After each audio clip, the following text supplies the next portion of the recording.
여러분 안녕하십니까? 사이언스투데이입니다. 최근 미국 식품의약국이 간단한 체열만으로 알츠하이머병 진단을 할 수 있는 혈액 검사를 승인했습니다. 루미펄스 검사를 통해 단순한 체열로 뇌 속에 알츠하이머병 관련 징후가 있는지 확인할 수 있는데요. 과학의 발전으로 알츠하이머병 조기 진단은 물론 치매 예방에 실질적인 도움으로 이어지길 바랍니다. 오늘의 주요 뉴스 만나보시죠.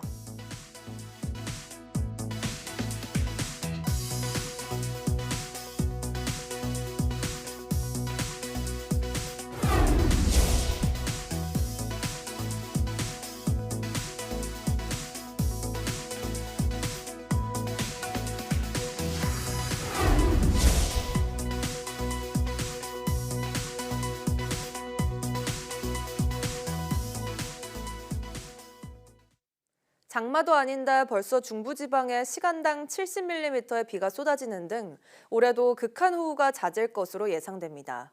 정부는 홍수기에 대비해 지난주 자연재난대책기간을 선포하고 인공지능 기술을 활용한 홍수 예방 대책을 발표했는데요.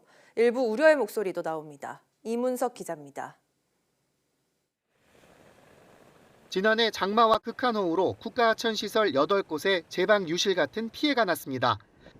장마가 한 달여 앞으로 다가왔지만 현재 8곳 중 1곳만 복구가 완료된 상태입니다. 정부가 책임지는 국가하천 상황이 이런데 시도가 관리하는 지방하천은 어떨까?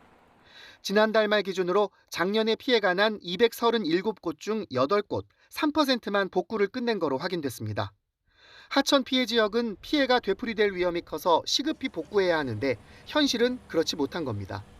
집중호우 때마다 안타까운 인명사고가 나는 맨홀 역시 추락사고 방지시설 설치가 지지부진합니다. 전국의 맨홀 346만 개 가운데 9%가 채 안 되는 30만 5천 개만 추락방지시설 설치를 마친 거로 조사됐습니다. 정부는 올해 자연재난대책기간 시작에 맞춰 인공지능 기술로 위험을 미리 파악해 빠르게 알리겠다는 내용의 홍수 예방 대책을 발표했습니다. 디지털 트윈 플랫폼과 지능형 AI CCTV를 통해 위험을 빠르게 인지하고 일제히 전파하여 올해 홍수 피해를 최소화하기 위해 노력하겠습니다. 하지만 전문가들은 재난대책에 순서가 있다며 예방책의 강화도 중요하지만 복구 작업이 먼저라고 지적했습니다. 홍수재해는 예방, 대비, 대응, 복구의 순서가 있어요. 그런데 피해가 나면은 가장 우선적으로 해야 되는 게 예방도 중요하지만 복구를 먼저 해야 되는데 그 부분이 우선되지 않았다는 게 문제고요. 정부는 오는 6월 말까지 가능한 하천 피해 복구를 완료하고 미복구 사업은 응급 주체한 뒤 내년 홍수기 전 최대한 공사를 마무리 짓겠다고 전했습니다. YTN 이문석입니다. 기후위기로 뜨거워지는 전 세계 바다, 특히 한반도 주변 바다의 해수면 온도 상승이 두드러지는데요. 이로 인해 여름철마다 갈수록 심해지는 현상이 있는데 올여름이 더욱 우려됩니다. 고한석 기자가 보도합니다. 2022년 8월 8일 관악구와 동작구 등 서울 남서부에 기록적인 폭우가 쏟아졌습니다. 눈 깜짝할 사이에 주택가가 물에 잠기면서 신림동 반지하에 살던 일가족 3명이 숨졌습니다. 당시 서울 동작구에 내린 비의 양은 집중호우의 기준인 시간당 30mm의 4배가 넘었습니다. 도시의 배수 능력을 압도해 큰 피해를 부르는 국지성 집중호우는 2000년대 들어 빈발하고 있습니다. 시간당 100mm가 넘는 극한호우도 지난해에는 최근 10년 평균의 10배 넘게 발생했습니다. 원인은 탄소 배출 증가로 인한 전 지구적 온난화입니다. 기온이 1도 오르면 대기 중 수증기량은 7% 늘어나고 대기가 불안정해지면서 거대한 비구름이 만들어집니다. 지구온난화로 뜨거워진 바다에서 수분 증발량이 늘어나 물폭탄이 한반도로 밀고 들어오는 것도 주요 원인입니다. 우리 바다는 깊이가 얕아서 열을 빠르게 흡수하고 대륙에 갇힌 형태라 열 축적률도 높습니다. 실제로 2010년 이후 연평균 상승폭을 보면 서해가 0.54도로 가장 높고 남해와 동해가 뒤를 이었습니다. 이전 평균 상승률인 0.14도보다 2배 이상 빠른 속도입니다. 전 지구의 해역들의 해수면 온도의 그 온난화 속도를 가지고 봤을 때 우리나라 서해하고 동해가 굉장히 빠르게 해수면 온도가 온난화가 되는 해역 중에 하나가 됩니다. 특히 올해는 초여름부터 무더위가 시작될 것으로 예보돼 국지성 집중호우의 위험이 더 커질 전망입니다. YTN 구한석입니다. 국토교통부는 장마 등 우기가 다가오면서 건설 현장 안전사고와 부실 시공 예방을 위해 오늘부터 오는 7월 17일까지 일제 점검을 벌입니다. 국토부와 산하기관 등 12개 기관 합동 점검으로 집중호우에 취약한 굴착공사가 진행 중인 도로와 철도, 아파트, 하천공사 등 1,915개 현장이 대상입니다. 수해 대비 수방대책 수립 여부와 축대, 옹벽 등 수해 위험 요소 사전 조치 여부, 배수 처리 시설 설치 상태 등을 우선 점검합니다. 도로, 철도 현장은 경사면을 만들기 위해 흙을 깎아낸 절토부 사면 관리 상태와 배수로 설치 적정성 등을 중점 점검하고 아파트, 건축물 현장은 터파기 등에 따른 주변 시설물 침하와 피해 여부, 계측 관리 상태를 종합적으로 살핍니다. 기후위기가 심각해지면서 첨단 기술을 동원해 기후를 통제하는 이른바 지구공학도 주목을 받고 있습니다. 성층권에 유독한 에어로졸을 뿌려 지구의 기온을 낮추는 방법도 이 가운데 하나인데요. 우려하는 목소리도 만만치 않습니다. 보도에 유투건 기자입니다. 지난 1991년 필리핀 피나투보 화산에서 20세기 두 번째로 강력한 폭발이 일어났습니다. 상공 수십 킬로미터까지 유독가스가 치솟았고 이 때문에 미세한 입자인 에어로졸이 대량으로 형성됐습니다. 성층권을 덮은 에어로졸은 평소보다 최고 100배나 많은 태양광을 반사하거나 흡수하면서 지구를 냉각시켰습니다. 단기적으로 평균 기온이 0.6도 정도 내려갔습니다. 인위적으로 에어로졸을 분사해 지구온난화를 늦춰보자는 구상이 시작된 계기였습니다. Those particles would reflect a small amount, perhaps 1% of the incoming sunlight, and there was good evidence that this could be used to cool down the planet. 지금까지는 적도 부근 상공 20km 이상이 최적의 에어로졸 분사 장소로 꼽혔습니다. 하지만 일반 항공기론 접근할 수 없는 고도에서 경제성 측면에서 한계가 있었습니다. 그런데 적도가 아닌 극지방 13km 고도에서도 충분히 효과를 거둘 수 있다는 연구 결과가 새로 나왔습니다. If we were limited to using existing large aircraft and therefore limited to altitudes of up to around 13 kilometers, we find that there was still meaningful climate impact. 여전히 산성비의 가능성이나 유독가스 운송에 따른 안전성 문제는 과제로 남아 있습니다. 인위적인 대기 교란에 따른 예상치 못한 부작용을 우려하는 목소리도 만만치 않습니다.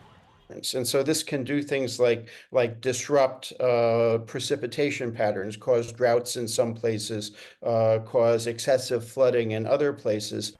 에어로졸이 유지되는 기간은 길어야 2년 정도. 자칫 인류가 에어로졸 주입에 계속 의존할 경우 궁극적인 탄소 감축에 소홀해질 수 있다는 비판도 나오고 있습니다. YTN 유투건입니다. 경제 살리기 해법을 둘러싼 대선 주자들의 입장이 첨예하게 엇갈렸습니다. 특히 이재명, 김문수, 이준석 세 후보 모두 AI, 인공지능 산업 육성에 찬성하면서도 이를 뒷받침할 에너지 정책에선 적잖은 입장 차이를 드러냈습니다. 윤웅성 기자가 보도합니다. 후보들은 입을 모아 AI 산업을 육성해야 한다고 밝혔지만 여기에 필요한 에너지 정책에선 백가쟁명식 토론이 이어졌습니다. 이재명 후보는 원전을 활용하되 장기적으로는 재생에너지 중심으로의 전환을 주장했고 가능하면 원전을 활용은 하되 너무 과하지 않게 재생에너지 중심 사회로 전환해 가자. 이 말씀을 제가 드리는 겁니다. 김문수, 이준석 후보는 상대적으로 저렴하고 안정적인 전력 공급이 가능한 원전에 방점을 찍었습니다. 문재인 대통령처럼 거의 영화 하나 보고 그냥 원전 위험하다. 풍력 발전 같은 경우에는 킬로와트당 균등화 발전 단가가 300원 가까이 가는 그런 발전이고 김문수 의원님 말씀하시는 거는 한 50원, 60원 정도의 균등화 발전 단가. 두 분께서 저를 협공을 하면서 저한테 기회를 안 주시네요. 또 기업 성장 방안으로 규제 완화에도 뜻을 함께했지만 수도권 규제 완화에선 온도차를 드러냈습니다. 용도 규제를 완화한다든지 일반적 규제를 완화한다든지 이런 건 좀 하면 안 된다. 그건 지방에 대해서 기회를 박탈하는 거다. 지방을 우선 해제하고 그다음에 수도권도 자, 예. 합리적인 해제를 하자. 소상공인 자영업자 지원책을 두고도 이재명 후보는 지원된 정책 자금은 탕감을 해주자고 주장했지만 김문수 후보는 추가 지원에 무게를 실었습니다.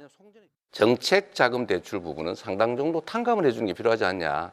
금융 지원이 특별히 필요하고 그 외에도 또 소비를 진작하기 위한 대책이 많이 필요하다고 생각합니다. 반면 권영국 후보는 시종일관 성장보다는 불평등 해결이 중요하다며 진보 진영 후보로서의 선명성을 드러냈습니다. YTN 윤홍성입니다. 미국 식품의약국이 현지 시간 16일 알츠하이머병 진단을 위한 혈액 검사를 처음으로 승인했다고 CNN 등 외신이 보도했습니다. 이번에 승인된 루미펄스라는 검사는 혈장에서 2가지 단백질을 측정해 뇌에 아밀로이드 침착물이 형성되어 있는지를 확인해 치매를 진단하는 검사법입니다. 치매를 일으키는 퇴행성 뇌질환인 알츠하이머는 아밀로이드라는 단백질이 뇌에 쌓여 플라크를 형성하고 이에 따라 뇌신경세포가 죽으면서 발생한다는 게 가장 유력한 가설입니다. 지금까지는 알츠하이머병 진단을 위해 뇌 척수액을 뽑아내는 요추 천자나 자기공명 영상, 컴퓨터 단층 촬영 등 뇌 영상 검사를 주로 이용했습니다. 루미펄스는 간단한 체열만으로 검사가 이뤄지기 때문에 진단의 수월성 측면에서 획기적인 변화를 가져올 것으로 예상됩니다. 아주대, 한양대, 성균관대, 미국 노스웨스턴대 등 한미 공동연구팀은 모유 수유량을 실시간으로 측정할 수 있는 무선 웨어러블 센서를 개발했습니다. 연구팀은 유방에 작은 패드를 붙여 약한 전류를 흘려보낸 뒤 모유량 감소에 따른 전압 변화를 읽어낸다고 설명했습니다. 또 유방의 해부학적 구조를 컴퓨터 시뮬레이션으로 만들어 수유 중 생리적 변화를 수치화했다고 덧붙였습니다. 연구팀은 이 센서를 모유 수유 중인 12명의 산모를 대상으로 최대 17주간 시험한 결과 유축 모유량과 센서에서 감지된 모유량이 거의 일치하는 것으로 나타났다고 말했습니다. 국내 연구진이 특수 입자를 활용해 레이저 포인터와 같은 일반 광원으로 생체 조직 내부를 촬영할 수 있는 기술을 개발했습니다. 유니스트 바이오메디컬 공학과 박정훈, 주진명 교수 연구팀이 낮은 에너지의 빛을 흡수해 더 높은 에너지의 빛으로 방출하는 상향 변환 나노 입자를 활용해 레이저 포인터와 같은 일반 연속파 광원으로 생체 신부 영상 촬영에 성공했다고 밝혔습니다. 연구팀은 살아있는 생쥐의 뇌혈관을 800 마이크로미터 깊이까지 촬영했는데 넓은 시야를 빠르게 영상화하는 와이드 필드 모드에서는 초당 30프레임으로 혈류 흐름까지 실시간으로 관찰할 수 있었다고 설명했습니다. 이어 연구팀은 이번 기술이 MRI 등 기존 진단 장비와 병행할 경우 뇌혈류 흐름이나 국소적 대사 반응을 의료 현장에서 보다 정밀하게 추적하는 데 도움이 될 것이라고 덧붙였습니다.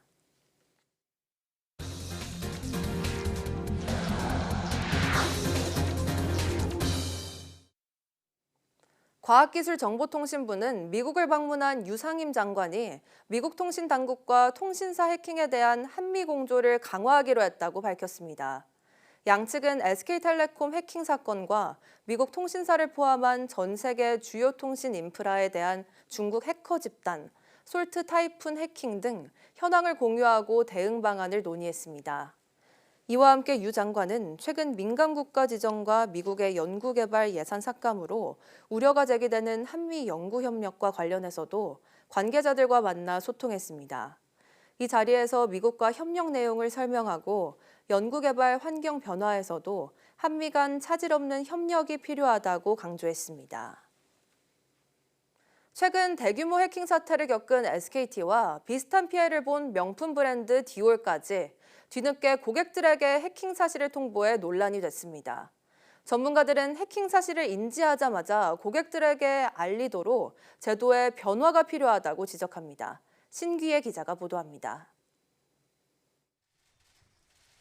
대규모 해킹 사고가 발생한 SKT는 사태 초기 고객 개개인에게 직접 이런 사실을 통보하지 않아 문매를 맞았습니다. 특정이 돼야 저희가 문자를 보낼 수 있는데 그렇지 않은 그게 말이 됩니까? 걱정이 되지 않은 상황이었기 네, 그러면 때문에. 왜 공식 홈페이지에 짤막한 공지문만 띄웠는데 개인정보보호위원회에서 문제로 지적받은 뒤에야 문자 메시지로 사과했습니다. 최근 해킹 사실을 고객들에게 알린 명품 브랜드 디올도 해킹 피해 인지부터 통보까지 5일에서 6일이 걸렸습니다.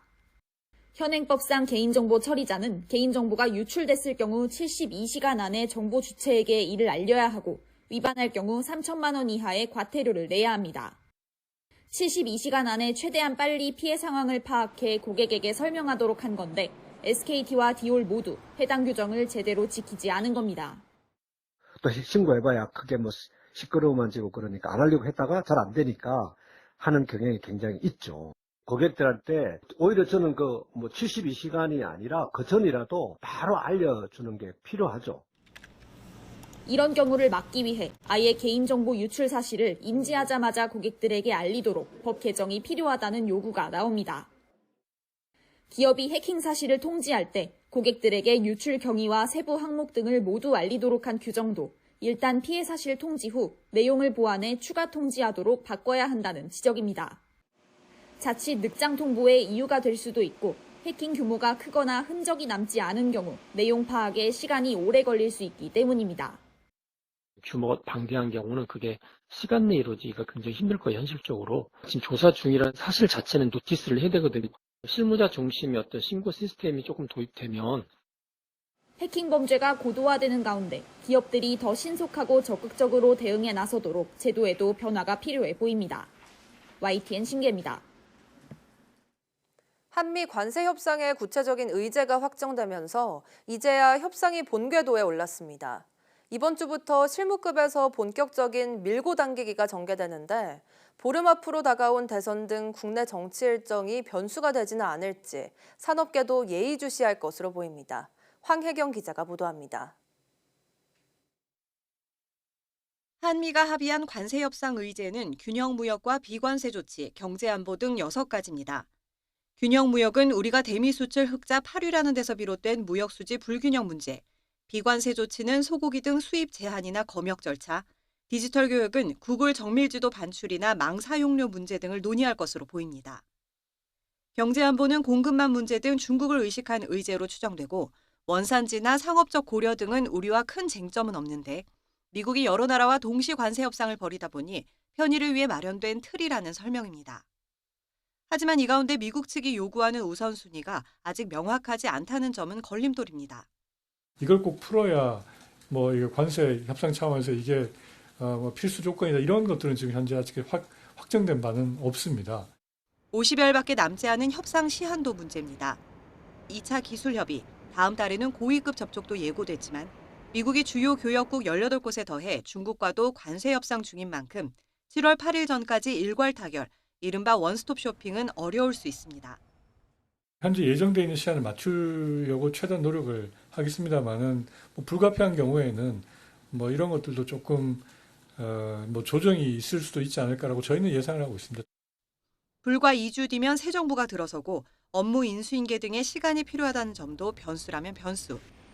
이미 고율 관세를 적용당한 철강과 자동차뿐 아니라 관세가 예고된 분야까지 하루하루 피가 마르는 심정으로 협상을 지켜보는 가운데 이제야 본궤도에 오른 협상이 하루빨리 마무리될 수 있을지 기대와 우려가 교차하고 있습니다. YTN 황혜경입니다. 트럼프 대통령의 관세로 경기 침체 우려가 커지자 우버 등 모빌리티 업계는 AI로 불확실성은 줄이고 예측 가능성은 높이는 서비스를 출시했습니다. 또 자율주행 택시 합승 같은 서비스를 강조하며 물가 인상을 걱정해 돈 씀씀이에 신중해진 소비자들을 정조준하고 있습니다. 뉴욕에서 이승윤 특파원입니다. 글로벌 모빌리티 기업 우버가 자율주행 택시 서비스를 내년부터 미국 로스앤젤레스에 도입하겠다고 발표했습니다. 트럼프 대통령의 관세로 물가 인상을 걱정하는 소비자들을 노려 합승 서비스를 얹은 자율주행 택시로 가성비를 강조했습니다. We can pair two riders together or multiple riders together so that they can actually share an autonomous vehicle, which I think creates great value and affordability for the end users. 인건비가 들지 않는 효율성을 내세운 모빌리티 업계의 자율주행 택시 경쟁 열기는 뜨겁습니다. 테슬라는 텍사스주 오스틴에서 구글 웨이모는 미국 애리조나주 피닉스와 조지아주 애틀랜타에서 자율주행 택시 서비스를 출시합니다. 이에 질세라 중국 바이두는 우한, 위라이드는 아랍에미리트 아부다비와 두바이에서 자율주행 택시 운영에 들어갑니다. 모빌리티 업계에선 예측 불허의 관세 정책에 지친 소비자들을 위해 AI로 예측 가능성을 높인 저렴한 서비스를 강조하고 있습니다. 지금 보시는 선불 패스는 미리 여러 개의 탑승권을 승객들에게 고정된 가격에 제공하는 서비스로 트럼프 시대에 미국 소비자들을 괴롭히고 있는 불확실성을 줄여주는 것을 목표로 하고 있습니다. 우버는 이번에 발표한 신규 서비스를 미국 등에서만 우선 출시하며 한국에서의 출시 시점은 규제 등의 문제로 아직 결정되지 않았다고 설명했습니다. 뉴욕에서 YTN 이승윤입니다. 현미경을 이용한 세계 각국 동전의 확대 사진을 근현대사 주요 뉴스와 겹친 독특한 작품전이 열립니다. 카이스트는 미디어 작가이자 산업디자인학과 겸임 교수인 지호준의 개인전 비코인즈를 내년 2월 말까지 서울 캠퍼스 경영대학 스펙스 경연관에서 개최한다고 밝혔습니다.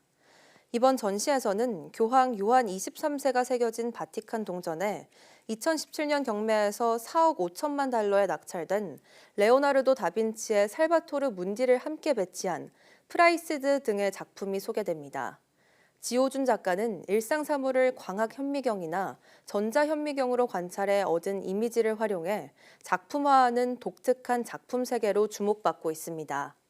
이번 개인전은 카이스트 구성원은 물론 외부 관람객에게도 무료로 공개됩니다.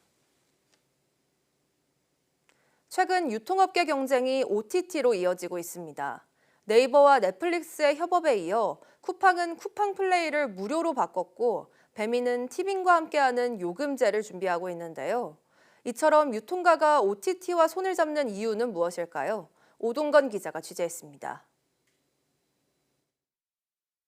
네이버와 쿠팡 두 온라인 유통공룡이 OTT 동영상 서비스 분야에서도 뜨거운 경쟁을 펼치고 있습니다. 넷플릭스는 최근 구독료를 약 27% 올리면서도 네이버 멤버십을 통해 제공되는 서비스 요금은 동결했고 쿠팡은 기다렸다는 듯 광고를 보는 조건으로 쿠팡 플레이를 공짜로 풀어버렸습니다. 배달앱 점유율 1위 배민도 티빙 구독권을 포함하는 상품을 검토 중입니다. 11번가와 웨이브의 협력도 계속되고 있습니다. 유통과 OTT의 결합은 해외에서도 활발히 이루어지고 있습니다. 미국과 유럽의 아마존 프라임이 대표적인데 일본 유통기업 라쿠텐도 OTT 서비스를 제공하고 있습니다. 온라인 쇼핑 플랫폼과 OTT는 멤버십 강화라는 공통의 목표를 가지고 있습니다. 그래서 협업도 잘 이루어지는 것인데요. 저는 온라인 쇼핑 플랫폼 하나만 가입을 했습니다. 그런데 이렇게 동영상도 시청이 가능했습니다. 그만큼 멤버십 혜택이 강화되는 것입니다. 특히 유통업체가 주목하는 것은 젊은 층입니다. 온라인 쇼핑에 익숙하고 동영상 콘텐츠도 중요하게 여기기 때문입니다. 일단 저는 만화 쪽 콘텐츠를 좋아하는데 그쪽에 대해서 좀 많이 콘텐츠가 있는 OTT가 있으면은 가입할 의지가 있습니다. 금액은 크게 신경 쓰지 않는 편이고 그 OTT가 가진 내용물, 콘텐츠가 얼마나 알차고 제가 선호하는 것들인지를 유통업계는 여기에 더해 콘텐츠에서 쇼핑으로 바로 직결되는 서비스까지 시너지 효과도 기대하고 있습니다.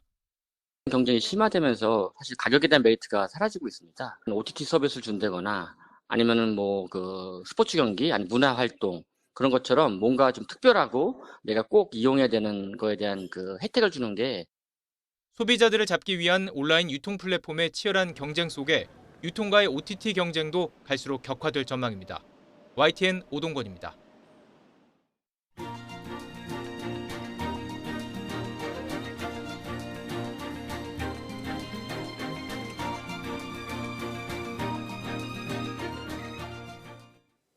(5월 19일) 오전 사이언스 투데이 마칩니다. 오후 뉴스도 많은 시청 바랍니다. 시청해주신 여러분 고맙습니다.